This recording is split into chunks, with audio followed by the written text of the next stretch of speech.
ದ್ವೇಷ ಭಾಷಣ ವಿಧೇಯಕ ವಾಪಸ್ ಪಡೆಯಲು ಆಗ್ರಹ. ಶಿಡ್ಲಘಟ್ಟ ತಾಲೂಕು ಕಚೇರಿ ಮುಂಭಾಗ ಬಿಜೆಪಿ ಪ್ರತಿಭಟನೆ.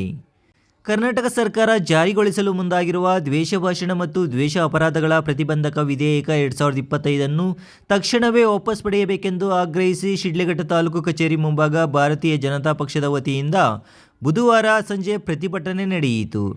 ರಾಜ್ಯಪಾಲರಿಗೆ ಮನವಿ ಸಲ್ಲಿಸುವ ಉದ್ದೇಶದಿಂದ ನಡೆದ ಈ ಪ್ರತಿಭಟನೆಯಲ್ಲಿ ಬಿಜೆಪಿ ಕಾರ್ಯಕರ್ತರು, ಮುಖಂಡರು ಭಾಗವಹಿಸಿದ್ದರು.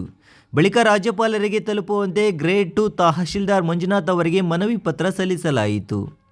ಇನ್ನು ಪ್ರತಿಭಟನೆಯನ್ನು ಉದ್ದೇಶಿಸಿ ಮಾತನಾಡಿದ ಶಿಡ್ಲಘಟ್ಟ ಬಿಜೆಪಿ ಗ್ರಾಮಾಂತರ ಮಂಡಲ ಅಧ್ಯಕ್ಷ ಸೀಕಲ್ ಆನಂದಗೌಡ, ಕಾಂಗ್ರೆಸ್ ಸರ್ಕಾರ ತರಲು ಹೊರಟಿರುವ ಈ ವಿಧೇಯಕವು ನಾಗರಿಕರ ವಾಕ್ ಮತ್ತು ಅಭಿವ್ಯಕ್ತಿ ಸ್ವಾತಂತ್ರ್ಯವನ್ನು ಕಸಿದುಕೊಳ್ಳುವ ದುರುದ್ದೇಶ ಹೊಂದಿದೆ ಎಂದು ತೀವ್ರವಾಗಿ ಟೀಕಿಸಿದರು. ಇನ್ನು ಕರ್ನಾಟಕದಲ್ಲಿ ಪ್ರತಿಯೊಬ್ಬ ನಾಗರಿಕನೂ ನಮ್ಮ ವಾಕ್ ಸ್ವಾತಂತ್ರ್ಯವನ್ನು ಕಿತ್ತುಕೊಳ್ಳಬೇಡಿ ಎಂದು ಒಕ್ಕರಳಿಂದ ಹೇಳುತ್ತಿರುವಾಗಲೂ ಕಾಂಗ್ರೆಸ್ ಸರ್ಕಾರ ದ್ವೇಷ ಭಾಷಣದ ಹೆಸರಿನಲ್ಲಿ ಜನರ ಬಾಯಿ ಮುಚ್ಚಿಸುವ ಪ್ರಯತ್ನಕ್ಕೆ ಮುಂದಾಗಿದೆ.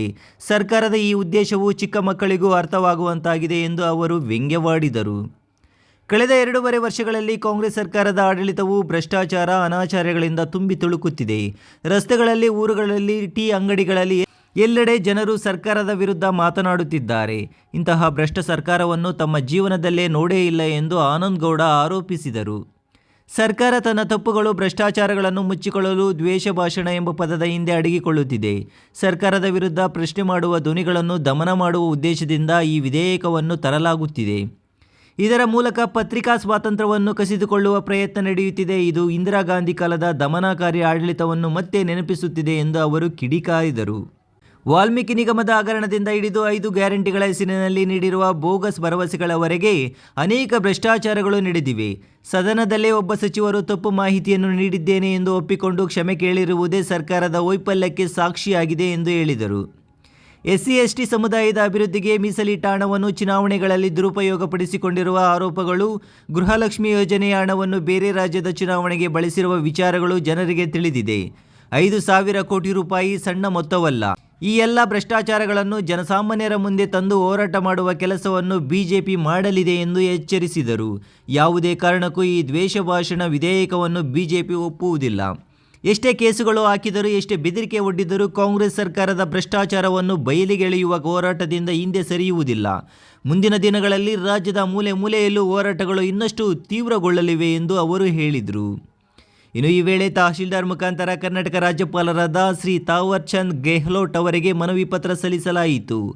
ಈ ಪ್ರತಿಭಟನೆಯಲ್ಲಿ ಬಿಜೆಪಿ ಗ್ರಾಮಾಂತರ ಮಂಡಲ ಮಾಜಿ ಅಧ್ಯಕ್ಷ ಸುರೇಂದ್ರಗೌಡ, ವೈದ್ಯರಾದ ಡಾಕ್ಟರ್ ಸತ್ಯನಾರಾಯಣ ರಾವ್, ಬಿಸಿ ನಂದೀಶ್, ನಗರ ಮಂಡಲ ಅಧ್ಯಕ್ಷ ನರೇಶ್, ಸೋಮಣ್ಣ, ಅರಿಕೆರೆ ಮುನಿರಾಜು, ಮಂಜುಳಾ, ರೂಪ, ನಾರಾಯಣಸ್ವಾಮಿ, ಜಯಂತಿ ಗ್ರಾಮ ನಾರಾಯಣಸ್ವಾಮಿ, ಮಧು, ಚೆಲುವರಾಜ್, ಸುಬ್ರಹ್ಮಣಿ, ಆನಂದ್, ನಾಗೇಶ್, ಬಾಲಕೃಷ್ಣ ಸೇರಿದಂತೆ ಮುಖಂಡರು ಮತ್ತು ಕಾರ್ಯಕರ್ತರು ಉಪಸ್ಥಿತರಿದ್ದರು. ಗ್ರೇಟ್ ಇಂಡಿಯಾ ಎಲೆಕ್ಟ್ರಾನಿಕ್ಸ್ ವತಿಯಿಂದ ನಮ್ಮ ಎಲ್ಲಾ ಗ್ರಾಹಕರಿಗೆ ಶುಭಾಶಯಗಳು. ನಮ್ಮಲ್ಲಿ ಎಲ್ಲಾ ಬಗೆಯ ಎಲೆಕ್ಟ್ರಾನಿಕ್ಸ್ ಮತ್ತು ಗೃಹ ಬಳಕೆಯ ವಸ್ತುಗಳ ಮೇಲೆ ಆಕರ್ಷಕ ಫಿನಾನ್ಸ್ ಸೌಲಭ್ಯದೊಂದಿಗೆ ಭಾರಿ ಡಿಸ್ಕೌಂಟ್ ನೀಡಲಾಗುತ್ತಿದೆ. ನಿಮ್ಮ ಮನೆಯನ್ನು ಮತ್ತಷ್ಟು ಸುಂದರಗೊಳಿಸಲು ನಗರದಲ್ಲಿ ನಂಬರ್ 1 ಶೋರೂಮ್ ಆದ ಗ್ರೇಟ್ ಇಂಡಿಯಾ ಎಲೆಕ್ಟ್ರಾನಿಕ್ಸ್ಗೆ ಇಂದೇ ಭೇಟಿ ಕೊಡಿ. ಗುಣಮಟ್ಟದ ವಸ್ತುಗಳು, ಉತ್ತಮ ಸೇವೆ, ರಿಯಾಯಿತಿ ದರಗಳು. ಇಂದೇ ಭೇಟಿ ಕೊಡಿ. ಗ್ರೇಟ್ ಇಂಡಿಯಾ ಎಲೆಕ್ಟ್ರಾನಿಕ್ಸ್, ಅಮೀರ್ ಬಾಬಾ ದರ್ಗಾ ಹತ್ತಿರ, ದಿಬ್ಬೂರ್ಹಳ್ಳಿ ರಸ್ತೆ, ಶಿಡ್ಲಘಟ್ಟ. ಕರೆ ಮಾಡಿ 8861043315. बोलो भारत माता की, ಭಾರತೀಯ ಜನತಾ ಪಾರ್ಟಿ ಕಿ. ಏನು ಕರ್ನಾಟಕ ಸರ್ಕಾರ ಲಾಸ್ಟ್ ಸೆಷನ್ ನಲ್ಲಿ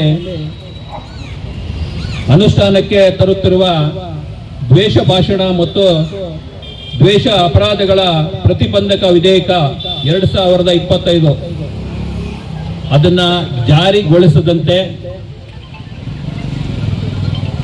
ಎಲ್ಲರೂ, ನಮ್ಮ ಕರ್ನಾಟಕದಲ್ಲಿರ್ತಕ್ಕಂಥ ಎಲ್ಲರೂ ಒಕ್ಕರಳಿನಿಂದ ಹೇಳ್ತಾ ಇದ್ದಾರೆ, ನಮ್ಮ ವಾಕ್ ಸ್ವಾತಂತ್ರ್ಯವನ್ನ ಕಿತ್ಕೋಬೇಡಿ ಅಂತ.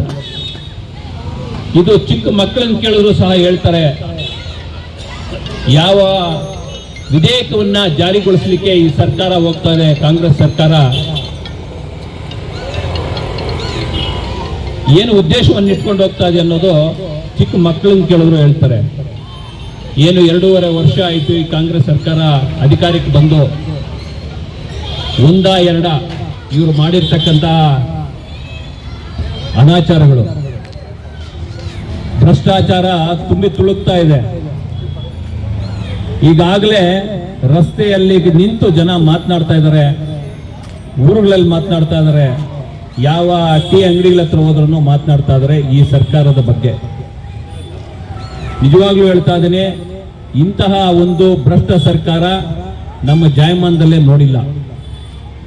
ಸರ್ಕಾರದಲ್ಲಿ ದ್ವೇಷ ಭಾಷಣ ಮಾಡಬಾರ್ದು ಅನ್ನೋದನ್ನ ಕೇವಲ ಆ ಒಂದು ಪದಕ್ಕೆ ಸೀಮಿತ ಮಾಡದೆ ಅವರು ಮಾಡಿರ್ತಕ್ಕಂಥ ತಪ್ಪುಗಳನ್ನ ಮುಚ್ಕೊಳ್ಳೋದ್ರ ಮುಖಾಂತರ, ಯಾರೊಬ್ಬರು ಧ್ವನಿ ಎತ್ತಬಾರದು ಅನ್ನೋದ್ರ ಮುಖಾಂತರ ಅವರು ದುರುದ್ದೇಶ ಇಟ್ಕೊಂಡು ಇವತ್ತಿನ ದಿವಸ ಈ ಸರ್ಕಾರ ಈ ವಿಧೇಯಕವನ್ನ ಜಾರಿಗೊಳಿಸ್ಲಿಕ್ಕೆ ಹೋಗ್ತಾ ಇದೆ.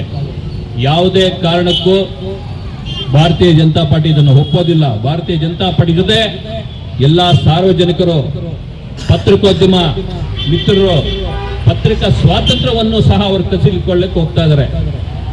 ದ್ವೇಷ ಭಾಷಣ ಅಂತ ಹೇಳಿದ್ರೆ ಏನು? ಅವರು ಮಾಡಿರ್ತಕ್ಕಂತಹ ಏನು ತಪ್ಪುಗಳಿದೆ ಅದನ್ನ ಬಹಿರಂಗವಾಗಿ ಹೇಳ್ತಕ್ಕಂಥದ್ದು.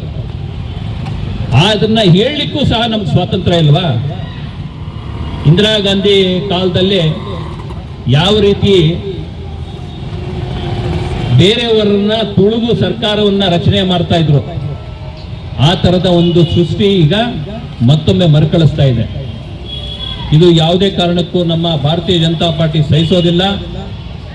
ಖಂಡಿತವಾಗೂ ಇವರು ಏನು ಭ್ರಷ್ಟಾಚಾರ ಮಾಡಿದ್ದಾರೆ, ಇವರ 2.5 ವರ್ಷ ಅವಧಿಯಲ್ಲಿ ಅದನ್ನ ಬಯಲಿಗೆ ಎಳಿತಕ್ಕಂಥ ಕೆಲಸವನ್ನ ಭಾರತೀಯ ಜನತಾ ಪಾರ್ಟಿ ಮಾಡಲಿಕ್ಕೆ ಈಗಾಗಲೇ ಶುರು ಮಾಡಿದೆ. ಖಂಡಿತವಾಗೂ ಸಹ ಅವರ ಒಂದು ಭ್ರಷ್ಟಾಚಾರ ಮಾಡಿರ್ತಕ್ಕಂಥ ಒಂದೊಂದು ಇಂಚಿಂಚು ಜನಗಳಿಗೆ ತಲುಪಿಸೋದ್ರ ಮುಖಾಂತರ ಮುಂಬರುವ ದಿನಗಳಲ್ಲಿ ಅವರಿಗೆ ಸರಿಯಾಗಿರ್ತಕ್ಕಂಥ ಬುದ್ಧಿಯನ್ನ ಜನಗಳಿಗೆ ಕಲಿಸಲಿಕ್ಕೆ ಈಗಾಗಲೇ ತಯಾರಿಯನ್ನ ನಡೆಸಿದ್ದಾರೆ. ವಾಲ್ಮೀಕಿ ಜಯಂತಿಯಿಂದ ಹಿಡಿದು ವಾಲ್ಮೀಕಿ ನಿಗಮದಲ್ಲಿ ಏನು ಭ್ರಷ್ಟಾಚಾರ ಮಾಡಿದ್ದಾರೆ, ಅಲ್ಲಿಂದ ಶುರು ಮಾಡಿದರೆ ಏನು 5 ಗ್ಯಾರಂಟಿಗಳನ್ನ, ಬೋಗಸ್ ಗ್ಯಾರಂಟಿಗಳನ್ನ ಕೊಟ್ಟು ಇವತ್ತಿನ ದಿವಸ ಸರ್ಕಾರ ರಚನೆ ಮಾಡಿದ್ರು. ಸೆಷನ್ನಲ್ಲೇ ಒಬ್ಬ ಜವಾಬ್ದಾರಿಯುತವಾಗಿರ್ತಕ್ಕಂಥ ಒಬ್ಬ ಮಂತ್ರಿನೇ ಹೇಳ್ತಾರೆ, ನಾನು ತಪ್ಪು ಮಾಹಿತಿಯನ್ನ ಕೊಟ್ಟಿದ್ದೀನಿ, ನಾನು ಒಪ್ಕೋತಾ ಇದ್ದೀನಿ, ಅದಕ್ಕಾಗಿ ಸದನವನ್ನ ಕ್ಷಮೆ ಕೇಳ್ತೀನಿ ಅಂತ.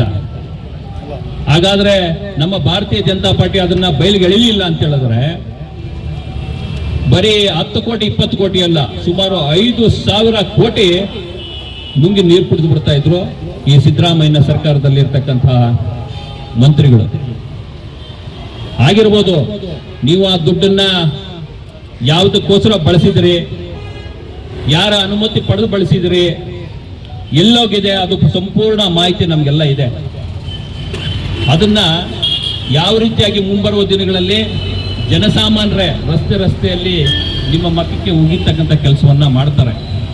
5,000 ಕೋಟಿ ಅಂತ ಹೇಳಿದ್ರೆ ಏನು ಕಡಿಮೆ ದುಡ್ಡ ಸ್ವಾಮಿ?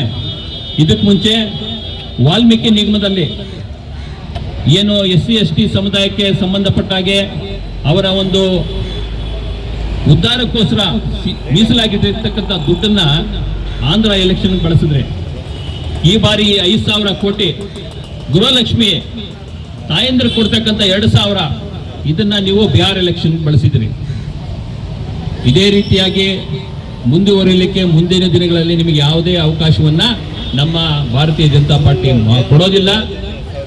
ನೀವು ಇಲ್ಲಿಗೆ ನಿಲ್ಲಿಸಿ ಮಾಡಿರ್ತಕ್ಕಂಥ ತಪ್ಪು ಅಂತ ಒಪ್ಕೊಂಡು, ನಮಗೆ ಸರ್ಕಾರ ನಡೆಸಲಿಕ್ಕೆ ನಮಗೆ ಯೋಗ್ಯತೆ ಇಲ್ಲ ಅಂತ ಒಪ್ಕೊಂಡು ನೀವಾಗೆ ಶರಣಾದ್ರೆ ಸರಿ. ಇಲ್ಲ ಅಂತ ಹೇಳಿದ್ರೆ ನೀವು ಈ ದ್ವೇಷ ಭಾಷಣ, ವಿಧೇಯಕ ಇವೆಲ್ಲ ತಂದು ನೀವು ಬ್ಲಾಕ್ ಮೇಲ್ ಮಾಡ್ತಕ್ಕಂಥ ಕೆಲಸ ಏನಾದರೂ ಮಾಡಿದ್ರೆ ಆಗ್ತೀರಾ, ಎಷ್ಟು ಕೇಸುಗಳಾಗ್ತಿರೋ ಹಾಕಿ. ಯಾವುದೇ ಕಾರಣಕ್ಕೂ ನಿಮ್ಮ ಭ್ರಷ್ಟಾಚಾರವನ್ನ ಸಂಪೂರ್ಣವಾಗಿ ಬಯಲಿಗೆಳೆದೆ ನಮ್ಮ ಭಾರತೀಯ ಜನತಾ ಪಾರ್ಟಿ ಬಿಡೋದಿಲ್ಲ. ಮುಂಬರುವ ದಿನಗಳಲ್ಲಿ ಎಲ್ಲ ಜನಸಾಮಾನ್ಯರು ನಿಮಗೆ ಬುದ್ಧಿ ಕಲಿಸ್ತಕ್ಕಂಥ ಕೆಲಸ ಮಾಡ್ತಾರೆ. ಇವತ್ತಿನಿಂದನೇ ನಮ್ಮ ಹೋರಾಟಗಳು, ಪ್ರತಿಭಟನೆಗಳು ಇನ್ನೂ ಹೆಚ್ಚು ಮಾಡತಕ್ಕಂಥ ಕೆಲಸ ನಮ್ಮ ಭಾರತೀಯ ಜನತಾ ಪಾರ್ಟಿ ಇಡೀ ಕರ್ನಾಟಕದಾದ್ಯಂತ ಮೂಲೆ ಮೂಲೆಯಲ್ಲೂ ಮಾಡತಕ್ಕಂಥ ಕೆಲಸ ಮಾಡ್ತೀವಿ ಅಂತೇಳಿ ಈ ಮುಖಾಂತರ ಎಚ್ಚರಿಕೆಯನ್ನ ಕೊಡ್ತಾ ಇದ್ದೀವಿ. ಈಗ ನಾವು ವಿಧೇಯಕನ ಏನು ಮನವಿ ಪತ್ರವನ್ನ ದಂಡಾಧಿಕಾರಿಗಳ ಮುಖಾಂತರ ಸಂಬಂಧಪಟ್ಟ ರಾಜ್ಯಪಾಲರಿಗೆ ಕೊಡೋದ್ರ ಮುಖಾಂತರ ಮುಂಬರುವ ದಿನಗಳಲ್ಲಿ ನಮ್ಮ ಹೋರಾಟವನ್ನ ಯಾರು ಹತ್ತಿಕ್ಲಿಕ್ಕೆ ಆಗೋದಿಲ್ಲ, ಯಾರು ಬ್ಲಾಕ್ ಮೇಲ್ ಮಾಡ್ಲಿಕ್ಕೆ ಆಗಲಿಲ್ಲ, ಯಾರು ನಮ್ಮನ್ನ ಬೆದರಿಸ್ತಕ್ಕಂಥ ಕೆಲಸ ಮಾಡಲಿಕ್ಕೆ ಸಾಧ್ಯವಿಲ್ಲ ಅಂತೇಳಿ ಈ ಮನವಿ ಪತ್ರದ ಮುಖಾಂತರ ನಾವು ರಾಜ್ಯಪಾಲರಿಗೆ ಕಳಿಸ್ತಕ್ಕಂಥ ಕೆಲಸವನ್ನ ಮಾಡ್ತಾ ಇದ್ದೀವಿ. बोलो भारत माता की, बोलो भारत माता की, वंदे वंदे